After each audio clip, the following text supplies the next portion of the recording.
It's C-Tracks Think Train Week. I'm Drew Feeley, Acting Administrator at the Federal Railroad Administration. We're proud to join Operation Lifesaver Incorporated in their nationwide effort promoting rail safety education. This week, and every week, we urge both drivers and pedestrians to be extra cautious around railroad tracks and trains.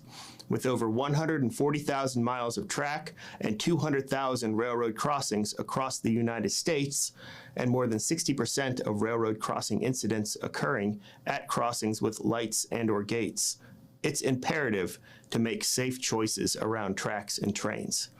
Always expect a train. Together, we can stop track tragedies and save lives. Head over to oli.org to learn more.